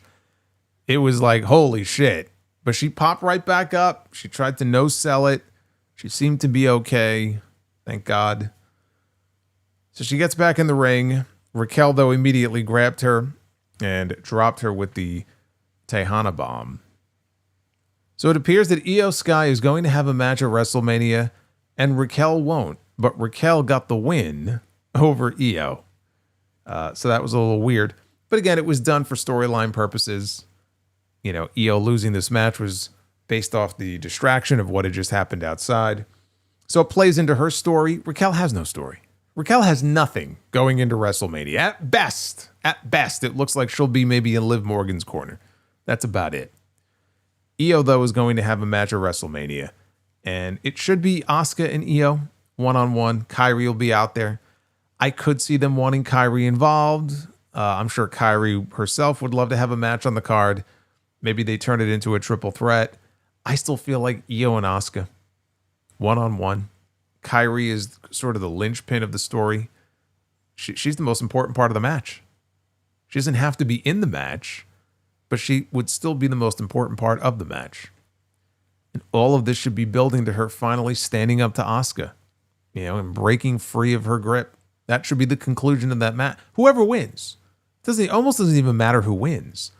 Probably Io. But the story really is centered around Kairi Sane, you know, whether she wrestles or not. Now, this match is not official yet, but it seems pretty clear this is the direction that we're going to be heading in here. So Jackie Redmond was trying to get an update on Seth Rollins. This is where Adam Pearce came out of the trainer's room, made the announcement that Seth will wrestle Gunther. It is official for WrestleMania. And then it led to the closing segment of the show for, what is this, the third week in a row, I believe? Roman Reigns and CM Punk. Roman Reigns was out first. He made his entrance, and he took forever to Aura Farm, even before he got into the ring. And then when he got into the ring, he took his time. He's looking around. I'm Roman Reigns. So this took a while.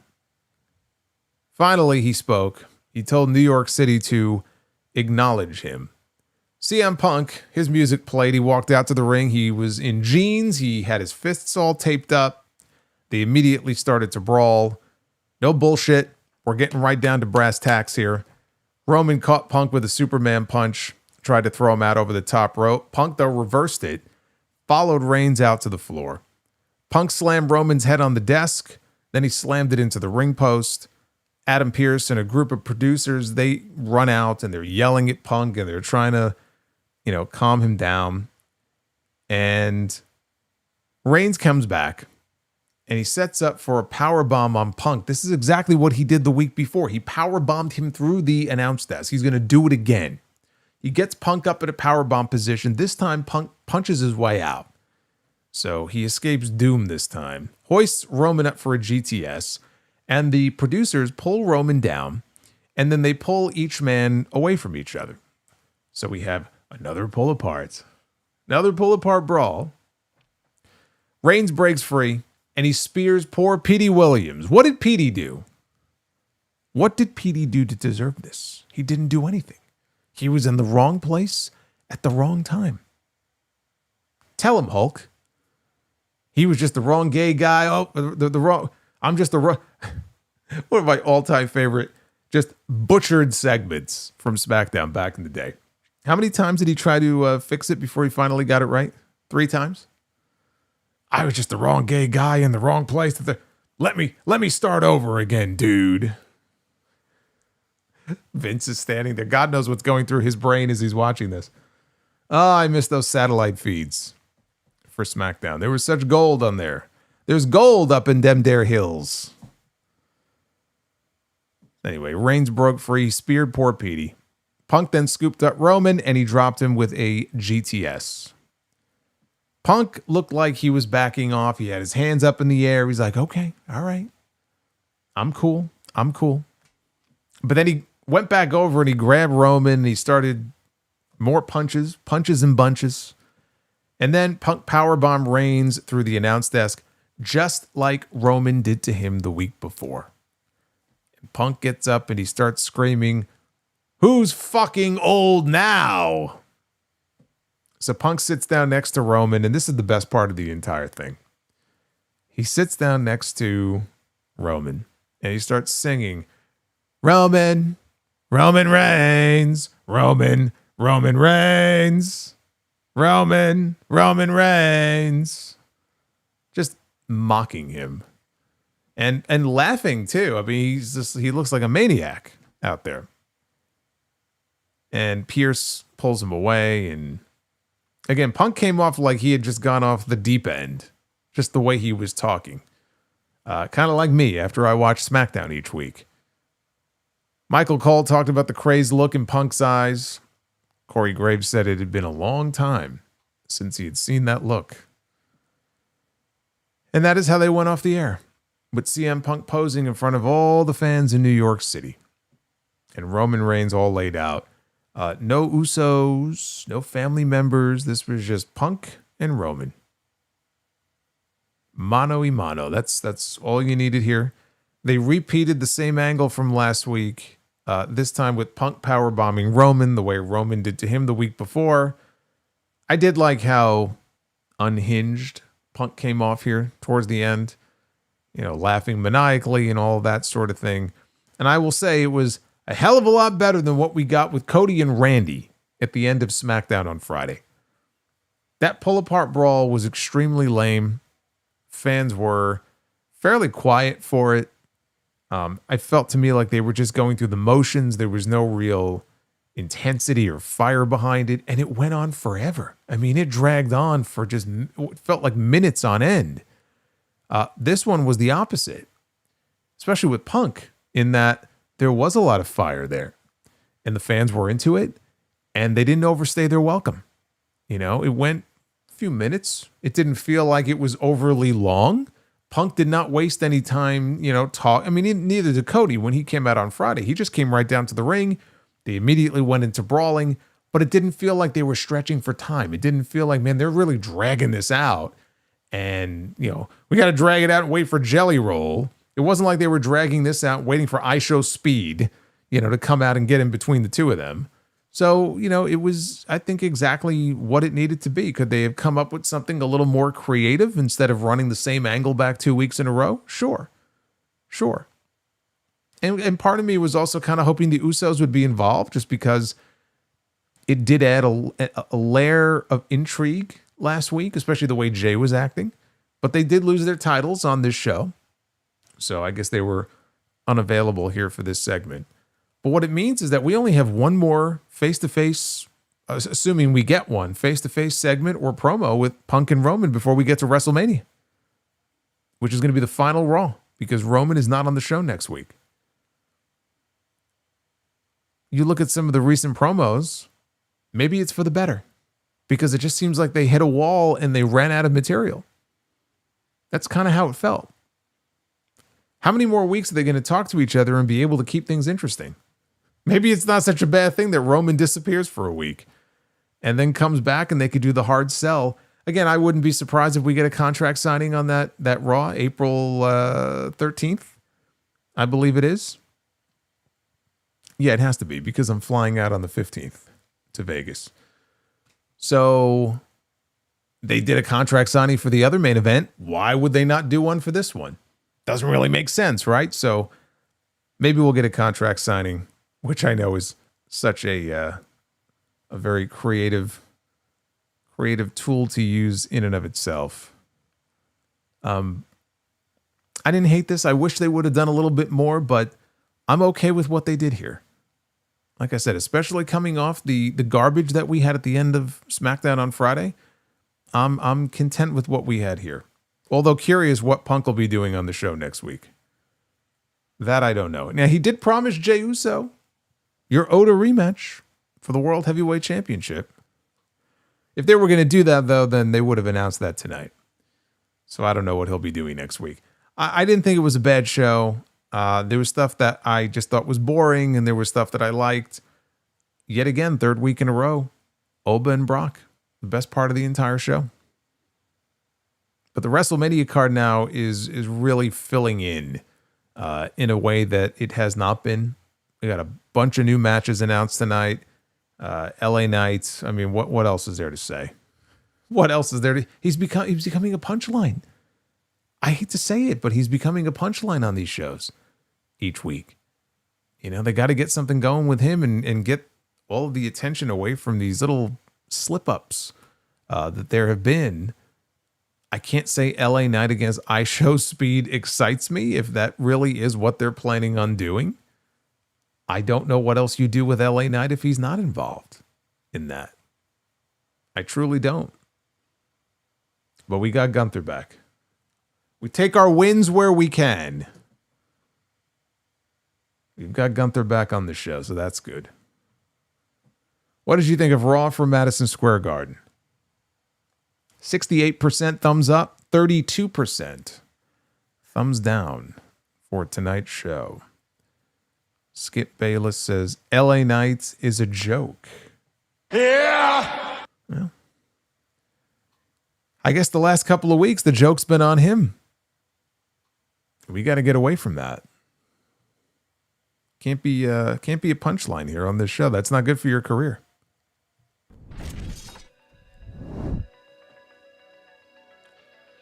You don't want to be a punchline on the show.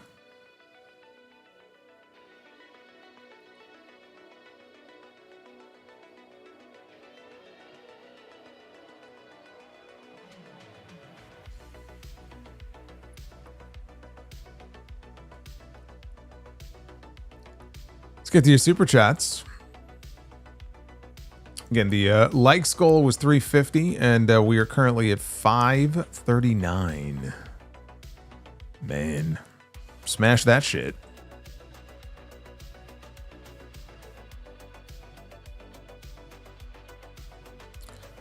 The Sheltered Kid.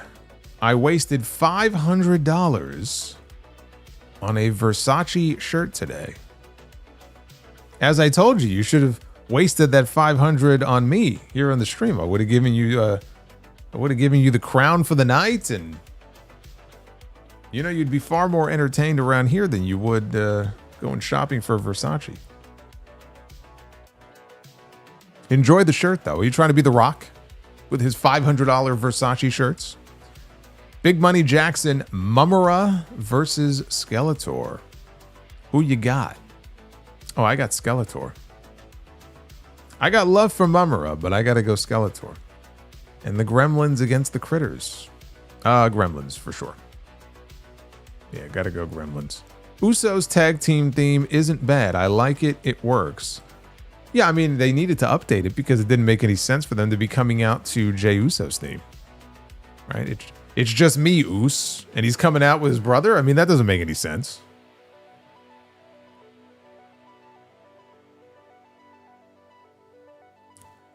Robbie, Triple H is definitely the other voice. God, I hope not. Also, poor LA Knight. Yes. Big Money Jackson, I'm glad Roxy is back, but she is a terrible brawler. Dude, she's like 5 feet tall. I mean, what do you expect? She's 5 foot nothing. She's not a convincing brawler. It's not her specialty. I can say the same for Alexa Bliss. When she ran into the ring to start brawling with whoever it was in the ring. She's not a brawler. She's not the brawling type. She's not a brawling bird.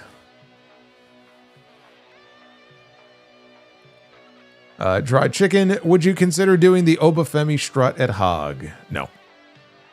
Phil, Triple H just had to be out there. Well, he never misses an opportunity to be out there. At least in this segment, it kind of added something. Since he is the authority. No pun intended. He is the authority on the show. But yes, he loves to be out there when he can. Dried chicken says Logan Paul, IYO Speed, Jelly Roll. Screw it. WWE may as well invite Mr. Beast.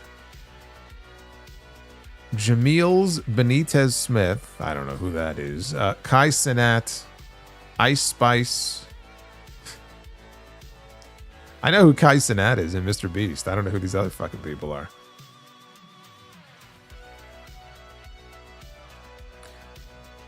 Also, I wish IYO SKY gets down and dirty and have an Extreme Rules match at WrestleMania. But knowing Triple H, he wants his favorites clean and polished. Can we stop with the Extreme Rules stuff? I mean, enough. Extreme Rules is stupid. I don't want IYO SKY and Asuka out there hitting each other with fucking kendo sticks, okay? Put them in the ring, ding, ding, ding, and let them do what they do best. Let them go out there and wrestle. We don't need the plunder. We don't need the bullshit. It is completely played out. It is completely unnecessary. Take that shit somewhere else. Give me a wrestling match between Asuka and IYO SKY. That is all I ask for. GMB. Raquel praise is a sysop. She was meh against both Stephanie and IYO.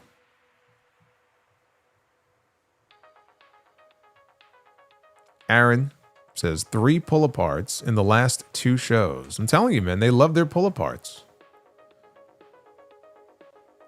Look, I love a good pull-apart brawl as much as the next guy, but not when you fucking do them every week. And they're not even that good. Nick Grasso.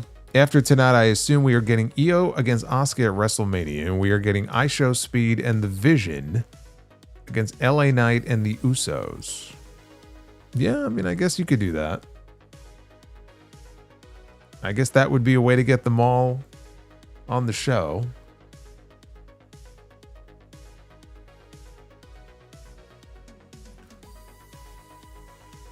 Jordan.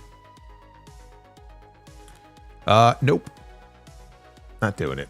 Jordan, thank you. Lakers Pats. Adam Cole was born.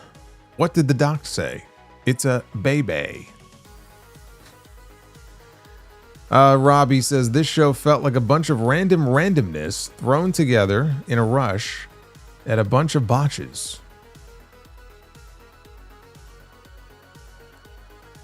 There is quite a bit of random randomness on these WWE shows heading into WrestleMania. You're not wrong about that. Hey, Oscar, IYO Speed against LA Knight at WrestleMania. 14 minutes, 4 3/4 stars. Not in this lifetime. Dev to Dust, what is your favorite WWE MSG pay-per-view? Probably SummerSlam 91. I mean, Survivor Series 2002 is a memorable one. You know, first Elimination Chamber. But I think I'd have to go SummerSlam 91, personally. Or, you know what? I mean, WrestleMania 10 was a great WrestleMania. Yeah, either one of those. Either one is fine. Broly, build is terrible. Card looks awesome. Yeah, card is filling in nicely. Retro KOH, Gunther takes the match for Heyman. And in return, Gunther wants Heyman to arrange a match for him with Brock at SummerSlam.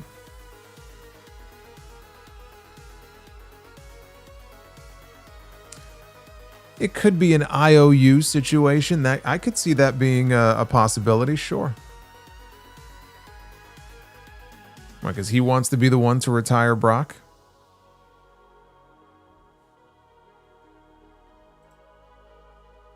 I don't know, man. I don't know, man. I just... doesn't feel to me like Oba's winning. And I don't see how you could just move on from that.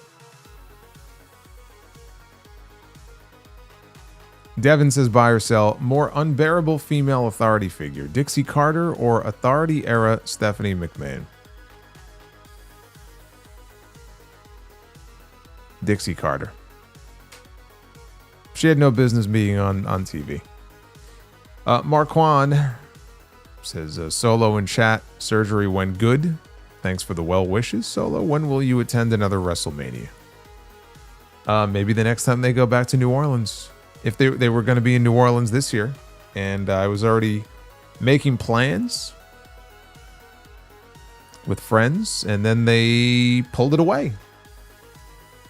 And they decided to go back to Vegas, and so that was the end of that. So probably if they go back to New Orleans, I think a bunch of us would probably go.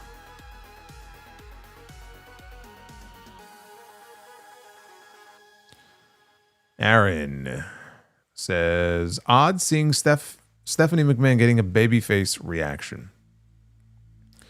Dude, where have you been? She's been getting babyface reactions every time she comes out. Like every WrestleMania she comes out, and she's been getting babyface reactions for the past few years. Leo, I like Rusev, but if he can get a match at WrestleMania, I don't want to hear anyone saying Kiana James should not get a match at WrestleMania this year. Well, Kiana James is not an important part of the roster. She's barely even been on TV for 6 months. If there was a multi-woman ladder match for the U.S. title, sure, you could put Kiana James in there. But otherwise, there's no spot for Kiana James on this show. The only reason Rusev is in there is because they're just sticking a whole bunch of people in a ladder match. Unless they do the same thing for the women, Kiana ain't getting a match this year. Nor should she. There's no obvious match for her. Also, they need to make the U.S. title match a triple threat with Kiana because I don't want to see a straight-up one-on-one with Tiffany and Julia. Well, I got news for you. If they do make it a triple threat, it's going to be Tiffany, Julia, and Chelsea Green. Not Kiana James. Fox, with a 1999, says, brother. Oh, you got me, brother. Thank you, Fox.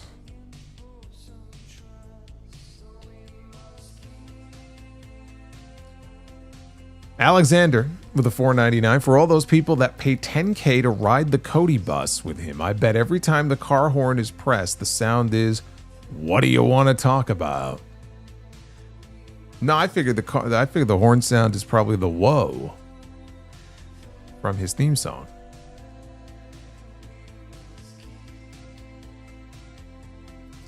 Base Beer says Dusty will forever own Stephanie McMahon. Can't believe she was upset about that. Give me a break. That was a great moment.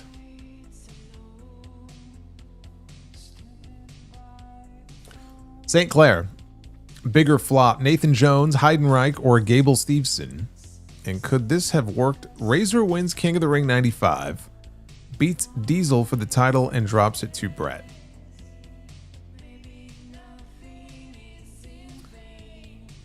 No.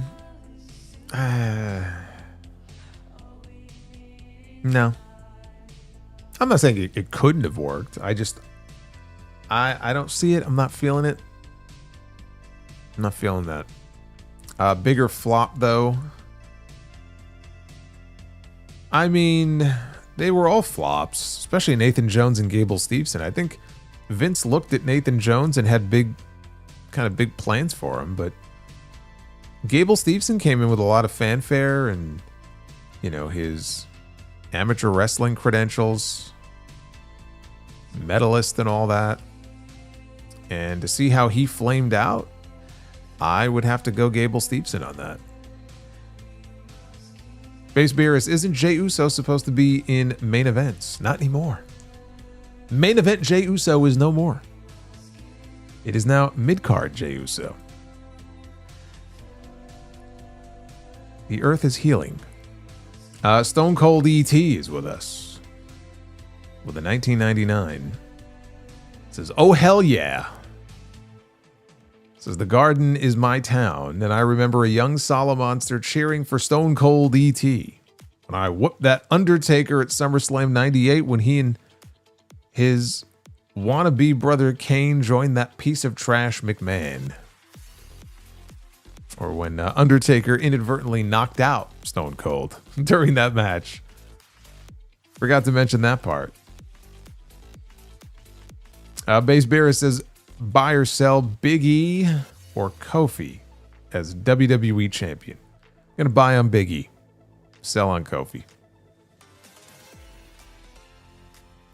Jim Davis, the WWE is eating champions at Wrestle McManus. She needs to turn. She is a lot better at being a heel. The WWE is eating champions at Wrestle. What the hell does that mean? I have no idea what you're talking about, but it was entertaining as all hell. Thank you, Jim. Stone Cold ET, give me a hell yeah if you're still using CompuServe. As a tumbleweed blows by. How many people in this chat would even know what CompuServe was?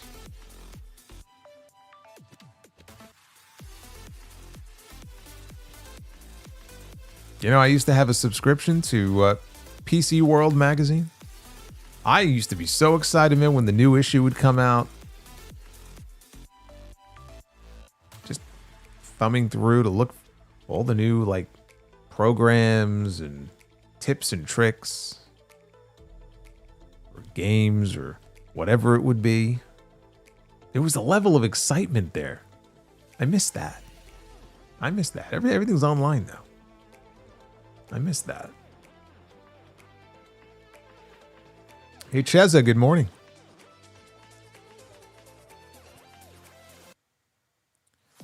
Stone Cold ET. Thank you again. Aaron says Triple H saw how over Oba is and wanted to get the rub.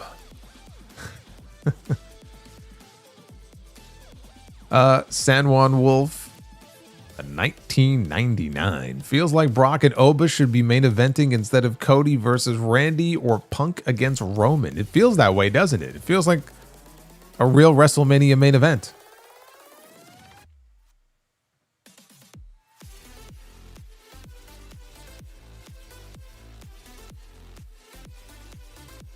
Super Pony. Actually, Jeremy Rose. Jeremy Rose says, Brock Oba kicking off WrestleMania, right? I see a fuck finish. They don't want either to lose. Nah, you can't do a fuck finish. You got to have a winner in the match. You got to have a winner. You got to have a loser. No fuck finish at WrestleMania. Super Pony, if Owens is not the mystery caller Orton has been talking to and doesn't come back after Mania, is it fair to say he might be done? No. Because there was never a timetable assigned to when he would be back. I didn't really have him figured in to be back until the second half of the year. I'm pretty sure that was one of my predictions for this year. So if he's not back around Mania time or shortly after Mania, that doesn't mean anything. The man had neck surgery. That takes time to heal. So I would not read too much into that. Also, am I going to get pinned by IYO Speed at WrestleMania? Yeah. Everyone, please keep LA Knight fans in your thoughts and prayers this evening.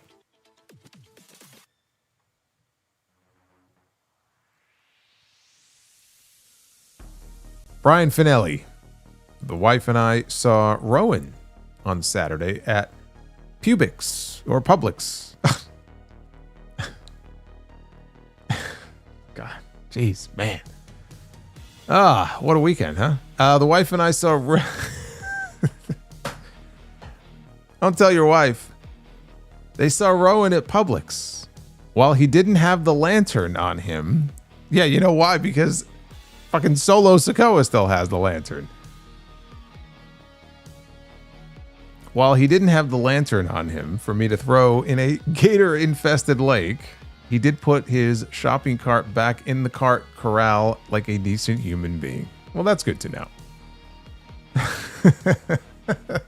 That's good to know. Good. I hate people who don't do that. I hate people. You know what I hate the most? You know what I fucking despise? And it doesn't have to be a supermarket. It could be anywhere.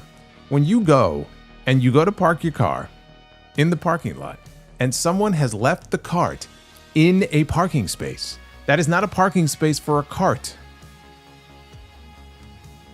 Put the fucking cart back. You lazy ass.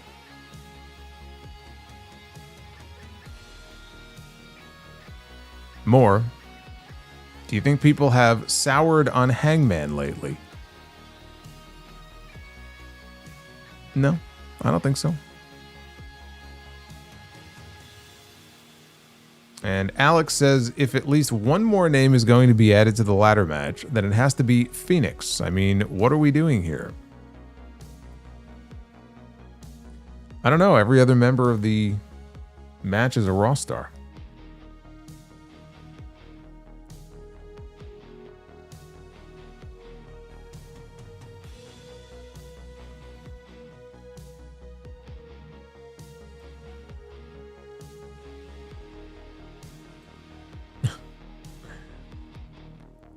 Maze, I'm just sorry you have to work at Walmart and deal with those people. That's what they do. They leave it in a parking spot. It's terrible.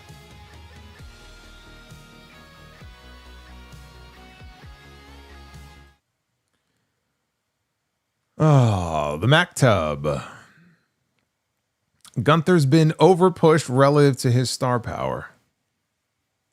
Relative to his star power? I'm glad they're pushing an actual professional wrestler who goes out there and puts on great matches.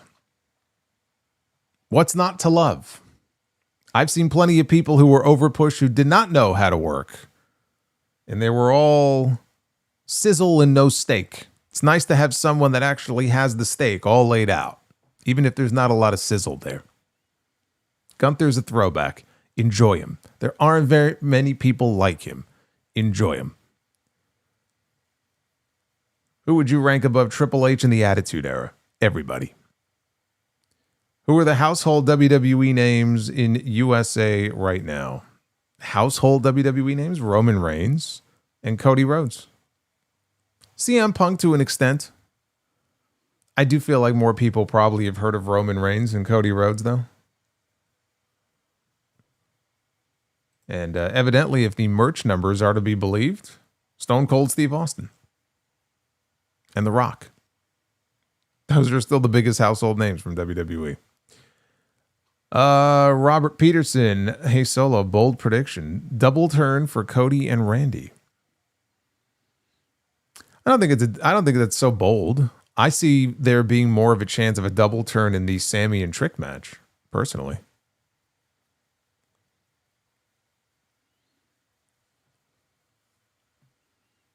Alex says, don't think this was the must-see Raw as advertised. There is no such thing as a must-see WWE show. They don't exist anymore. Not with the weekly shows. Raw hasn't been must-see in over a decade, at least. SmackDown has never been must-see. Like, truly must-see? Not in the last, decade plus. There is no such thing anymore as a must-see WWE show. They don't exist. Moore says, getting tired of people making excuses for Hobbs. What excuses are there to be made? They fucked up by putting him in the Royal Rumble if they weren't going to debut him. There was no point in him being in the Royal Rumble. They should have just held him out. You want to put him in dark matches? Put him in dark matches and save him for the Raw after WrestleMania. There was no point to him being in the Rumble other than just to pop people. That's it. Literally the only reason. Super Pony, don't understand people who don't like Gunther. Look, I'm not saying everyone has to like him, but there are people who are like, I don't get it. I don't get it. Or he's overrated. No, he's not. You don't have to get it. You don't have to like it. His push is not an accident. He's pushed for a reason. And I like the fact that there aren't very many other people on that roster like him, who wrestle like him, who look like him, who talk like him, who work like him. We need more of that.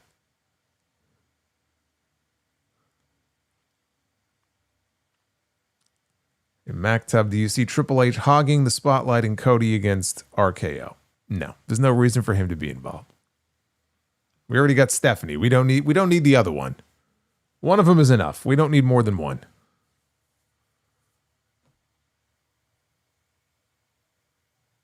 Cena? Yeah, well, yes. Well, Cena, of course. John Cena would be the household name.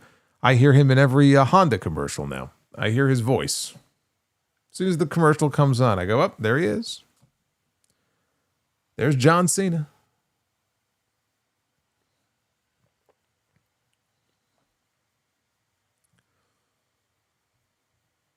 So, again, the wheel said 350 is what we needed for the likes tonight. And we are currently at, let's see, 587. I'd say we smashed that goal. What do you think? Mays, 56 months of channel membership. Look at this guy. Buy or sell, what World Series did you hate more? 2000 or 2015? 2015. Although the Yankees fans were insufferable in that first series, but 2015, yeah, 2006, don't even get me started. Ladies and gentlemen, it is now time to be the Booker.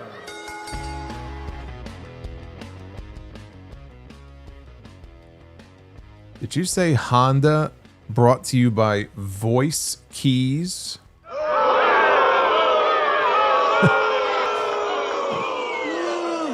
Shame this man. Ben, I'm very disappointed. That was terrible. All right, here we go. I don't know. Did we do it on Friday? I don't even remember if we did be the Booker on Friday. I don't think we did. We got to make it a good one. We have Randy Orton and I guess mini Randy Orton in this photo here. Matt Riddle. Who remembers RK Bro? Feels so long ago. We never did get a proper ending with those two. RK Bro against Shelton Benjamin and Charlie Haas, the world's greatest tag team. That'd be a kick-ass match. I'd love to see that match.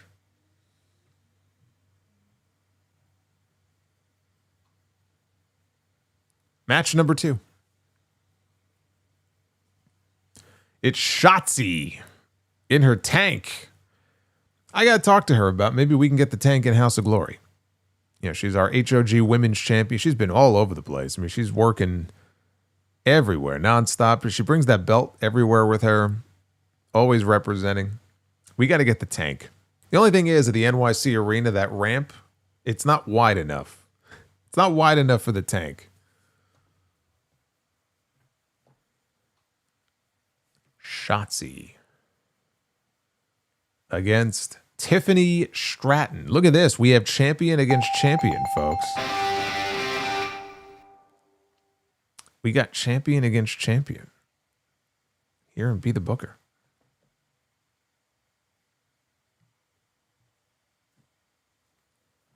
And now our main event.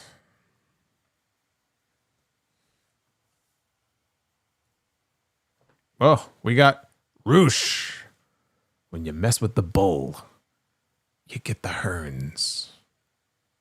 Roosh was in the main event of Dynamite on Wednesday against Darby Allin. Now he's in the main event of Be the Booker.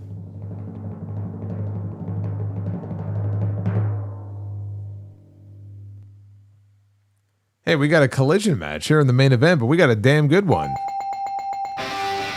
It's Roosh against Kevin Knight, the Jet.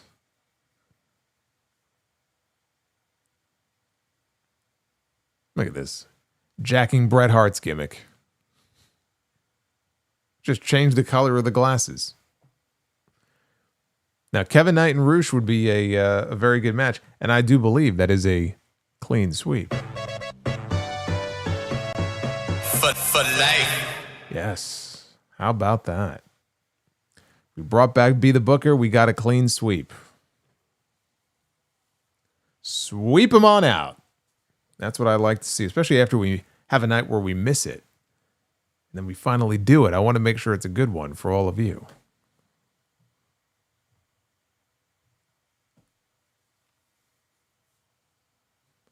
Looks cooler than Bret. Yeah, I mean, he's got a good look. You know, he's got the shades.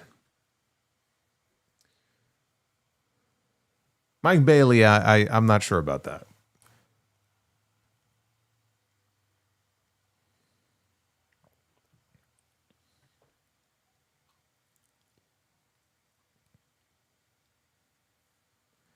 Anyway, thank you guys for a fun stream. Talking Monday Night Raw. Got to wake up in the morning because we got work to do. We have episode number 8 of the Uncrowned Wrestling Show, courtesy of Uncrowned and Yahoo Sports. It's gonna be a good one. Got a lot to cover, a lot to talk about on that show, including that terrible story of the stabbing, or was there a stabbing at the wrestling show the other day? There is some debate about that. That'll be one of the many stories we talk about on the show tomorrow. Be aware that the next time I'm with you live, the next time we have a chance to be the booker, will be Friday for SmackDown. I will not be here on Wednesday night. There will be no Dynamite review live. But again, tomorrow we have Uncrowned dropping later in the day. Tuesday Night Titans. And then we have a live SmackDown recap on Friday night. And if you missed it, episode 950... God, what did I just do? 957. So many shows. I've lost track of the numbers. 957 is up right now. Again, we were number 2 today. Number 2 on the wrestling charts, Apple Podcasts in the U.S., top wrestling podcasts across the board. And there we were, right there, nearly at the very top of the list. I love seeing it. Let's try to do the same for Uncrowned. No April Fools. That's right. You ain't fooling me. You ain't fooling me. Not on April Fools. But like I said, I'll be back with you for SmackDown. So spread the word. Be well. Stay safe. Thank you as always for the support. And leave some love in the comments section. Hit that like button on your way out. And I will see you back here real soon for more Sound Off and for Uncrowned tomorrow. Until then, take care, guys.